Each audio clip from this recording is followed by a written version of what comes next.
डब्बा के व्लॉग में एज़ यूजुअल शॉपिंग, खाना और मेकओवर, बस यही 3 चीज़ें रह गई हैं और वही चीज़ें वो लगातार दिखाई जा रही है। पर इसके अलावा भी कई इंपॉर्टेंट बातें हैं जो आपसे करनी है। आज की चर्चा में आपका स्वागत है। जो लोग चैनल पर पहली बार आए हैं तो प्लीज़ सब्सक्राइब कर लें और बेल आइकन भी दबा दें, जिससे कि आने वाली वीडियो की इन्फॉर्मेशन आपको टाइम से मिल जाए। डब्बा के व्लॉग का मैं बहुत ज़्यादा इंतज़ार था। क्यों इंतज़ार था?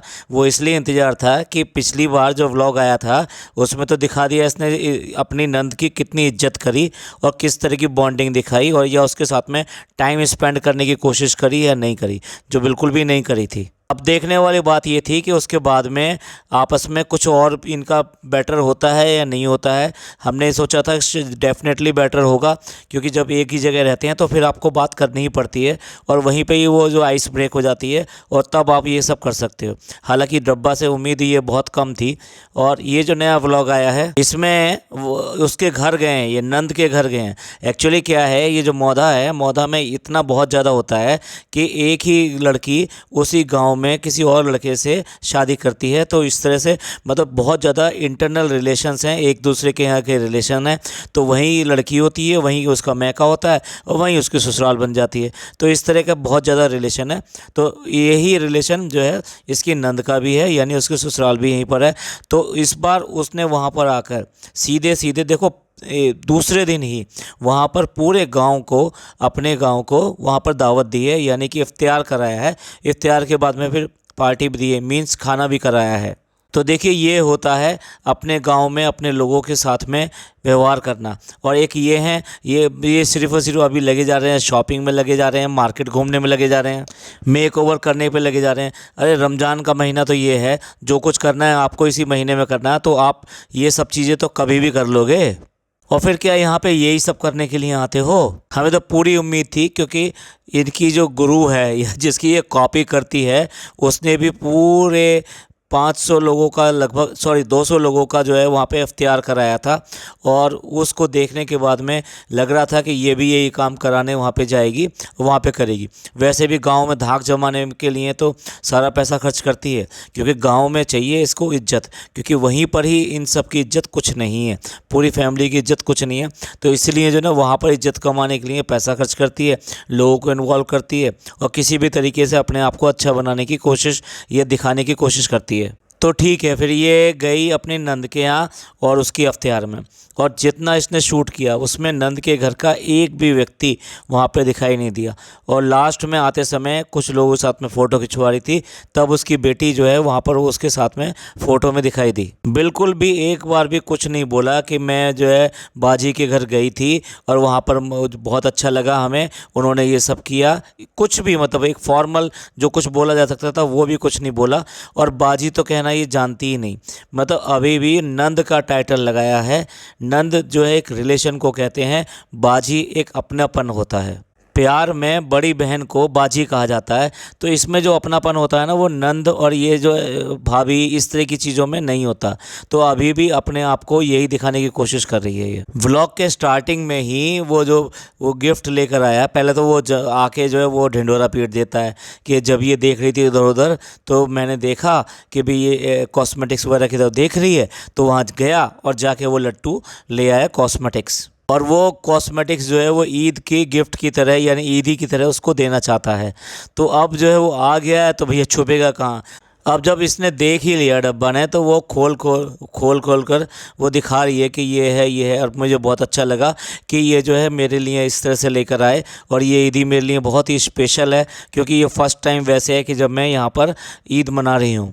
अब भाई लट्टू, जरा आप ये भी बता दो कि अपनी वाइफ के लिए तो छुप कर ये ऐसे करके ईदी ले आए। आपकी बहन भी तो आई थी, उसके लिए भी कुछ लेकर आए हो इस तरीके से? यानी आपका प्यार बिल्कुल ख़त्म हो गया क्या? क्या अपने फ़र्ज जो है सब कुछ भूल चुके हो एकदम से?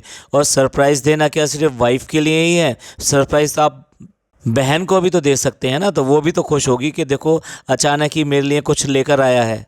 व्लॉगर्स को एक यही कंटेंट रहता है कि बस अपने घर में चेंज लाते रहो और उसको दिखाते रहो। कर्टन चेंज कर दिए हमने, लाइट लगा दी। अब ये बताओ, तुम शीशे पे लाइट लगा लो, बेड पे लाइट लगा लो, उसकी वैल्यू क्या है? रात को तुम ये कहते हो कि हमारे कमरे में बिल्कुल लाइट नहीं आनी चाहिए, इसलिए जो है चारों तरफ से जो पर्दे बिल्कुल ढके रहने चाहिए, क्योंकि फ़नी को उसमें नींद नहीं आती है। और दूसरी तरफ बेड के ऊपर आप लाइट लगा रहे हो, तो वो लाइट जलाओगे कब? मतलब अगर सबके साथ में जो बाकी लाइटें लगी होंगी उसके साथ लगाओगे तो अजीब नहीं लगेगा? अरे ये कभी कभी अच्छी लगती हैं ये लाइटें, इस तरह से घर के अंदर लगा लेना। या फिर अगर आपने शीशे पर लगा ली है तो ठीक है, चलो वो जब आप शीशे की लाइट जला रहे हो तो उसके साथ में जला लिया, यानी जब मेकअप कर रहे हो या समथिंग कर रहे हो तो चलो ठीक है। लेकिन इन सब चीज़ों को अगर हर समय जलाया जाता है इस तरह की लाइटों के, तो कहाँ अच्छा लगता है? ये कोई मतलब रेस्टोरेंट या कोई होटल या फिर कोई शोरूम तो है नहीं कि हाँ इतनी सारी लाइटें जलनी चाहिए, क्योंकि एवरीबडी इज़ कमिंग देयर, वो अट्रैक्ट होता है और उसी से वहाँ पर आता है। आप किसको अट्रैक्ट करना चाह रहे हो? ये कौन सा फैशन ये आप ऐसा निकाल रहे हो? घर के हर कोने कोने में वो पतली सी लाइटें लगा दो। रुखसाना का फेस देखकर लगता है कि वाकई में वो रोज़े रख रही है और रोज़े उसको असर कर रहे हैं। इनके किसी के फेस पे, ये जितने ब्लॉगर हैं जिनकी हम बात करते हैं, किसी के फेस पे आपको 1 महीना पहले देख लो, आज देख लो, अगर ज़रा सा भी ग्लो में 19 अगर हुआ हो तो आप बता दीजिए। इसे कहते हैं आराम के रोज़े और उसे कहते हैं मेहनत के रोज़े। अब कितना ढिंढोरा पीट रखा है स्वीट का कि मैं स्वीट नहीं खाऊंगी, ईद तक स्वीट नहीं खाऊंगी। भाई आप मीठा क्यों नहीं खा रहे हो? मीठा इसलिए नहीं खा रहे हो क्योंकि आपको हेल्थ की परवाह है। आपका जो वेट और ये सब जो बढ़ता जा रहा है उसको आपको कम करना है, इसलिए आपने मीठा छोड़ने की बात करी। अगर मीठा छोड़ने की बात करी तो क्या खाली मीठे से ही हो जाएगा? और दूसरी बात, अगर मीठे की बात करें तो जितनी जगह आप चाय जा के पी रहे हो तो वहाँ क्या शुगर फ्री डलवा रहे हो?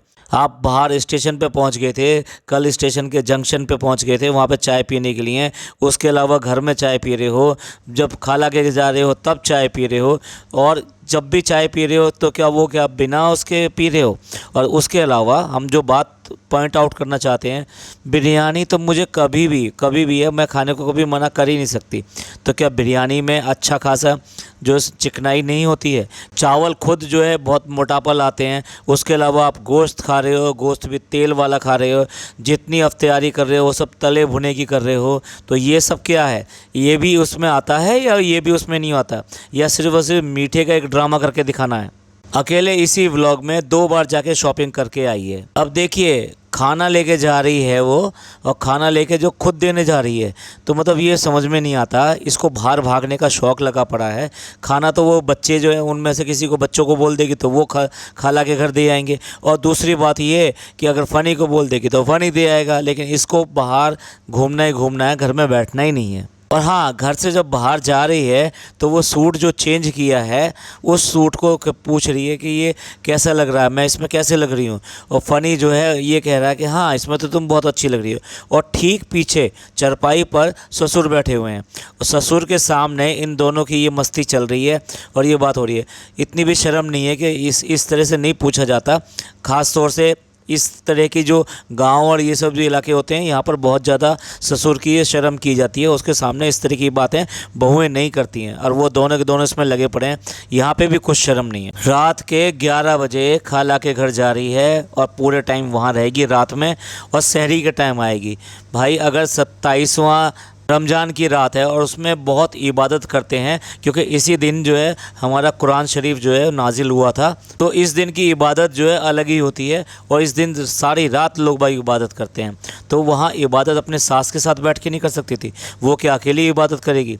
अपने घर में करो भाई, तुम यहाँ के लिए आए हो, खाला से तो तुम इतने दिन से वहाँ पे मुंबई में पड़ी हुई थी, तो वहाँ क्या ऐसा अटैचमेंट रह गया था जो यहाँ आके दिखा रही है?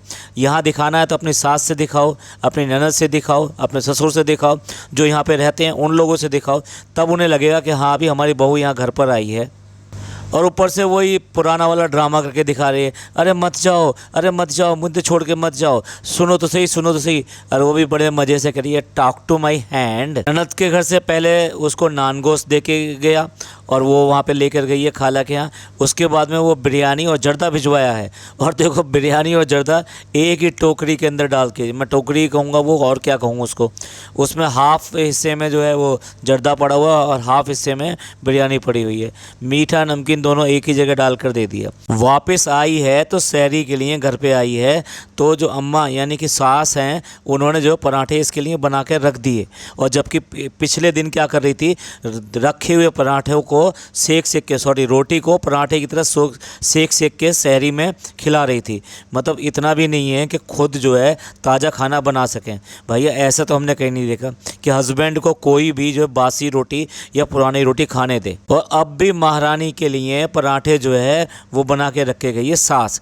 और महारानी आई हैं और अब जाके अब शहरी करेंगी। क्या यहाँ पर इसीलिए आए हो? वहाँ पे जो है बेटी खाला बना के दे देती थी और वहाँ तो बड़ी जल्दी आप पराठे बनाने के लिए लग जाती थी, और यहाँ आते ही पराठे बनाने में घबराहट होगी और शुरू कर दिया वही सब कि कोई भी है कोई दूसरा बनाएगा तभी खाओगे। अब इसके बाद में ड्रामा होता है रिनोवेशन का कि अम्मा का घर हम क्यों रिनोवेट नहीं कराते, और उसका कारण सुन लीजिए। इसलिए नहीं कराते, पहली बात तो अम्मा यहाँ पे रहती नहीं है, ये हमारे साथ ही रहती है। भाई अभी तो आई है, यहाँ पे रह रही है, इसी घर में रह रही है, इसी चार दीवारी में रह रही है, अपने घर में रख लो ना। फिर आप कह सकती हो कि भाई अम्मा जो का हम इसलिए नहीं करा रहे क्योंकि वो यहाँ रहती ही नहीं है। और दूसरा कारण सुन लीजिए, ये घर जो है अम्मा का नहीं है, ये किसका घर है? मामू का घर है। अरे भैया बेटे का घर माँ का नहीं है तो और किसका हो सकता है? ने यहाँ पर भी एक नई रीत चला दी कि जो है माँ अगर है तो माँ का घर फिर कौन सा है। और फिर रही बात उस मामू की, उस मामू को तो वो जो फ़नी जो है पैसे दे रहा है कि भाई ये लो अपना, मतलब उनको आपने वहाँ अपने उस पर चौकीदार रख लिया है तो उसको पैसे दिए जा रहे हैं। तो मतलब मामा जो है जो तुम्हारे साथ में इस तरह से है, क्या वो कोई भी ऐसा व्यक्ति होगा जो एक कमरा या उसका घर रिनोवेट करने के लिए मना कर देगा? जबकि इनके जितने रिश्तेदार हैं उनकी हालत बहुत बहुत बहुत ज़्यादा सीरियस है। मतलब सीरियस मीन्स वो खाना पीना या उनकी कमाई बहुत अच्छी नहीं है। और जो है ये खाला जो वहाँ पे पड़ी रहती है, बेसिकली बात तो पैसे की ही है ना सारी चीज़ें। भाई कोई ऐसा हो कि जो प्याज के पकौड़े बिना एक बूंद भी पानी डाले बना कर दिखा दे, it's not possible at all. और उस सास को सिखा रही है जिसने अब तक जो है सारा कुछ खाना बना के दिया है या फिर खाना बनाना जानती है, सब कुछ जानती है, उसको सिखा रही है कि इसमें बिल्कुल भी एक बूंद पानी नहीं डलेगा। और वो चुपचाप जो है कैमरे के सामने से चली गई। कुल मिला के ये है कि यहाँ पर आई है तो ये तो उसका पिकनिक स्पॉट है जहाँ उसे सिर्फ घूमना फिरना है, खाना पीना है, शॉपिंग करनी है, अपना थोड़ा सा वो ठाठ दिखाना है और ये कहलवाना है कि भाई इसकी बहू जो है पता नहीं कितना खर्चा करती है, ये सब करती है, देखो क्या क्या लेके आई, क्या क्या दे दिया इसने, और ये कितना ज़्यादा जो सबका ध्यान रखती है, कितनी बढ़िया है। बस किसी भी तरीके से लोग इसको अच्छा कह दें, इसी चीज़ में लगी रहती है। चलिए एंड करते हैं, मिलते हैं अगले पॉडकास्ट में। ये पॉडकास्ट आपको अच्छा लगा तो प्लीज़ लाइक कीजिए, सब्सक्राइब कीजिए और शेयर कीजिए। खुश रहिए, अपने लोगों का ख्याल रखिए। थैंक यू, धन्यवाद, शुक्रिया।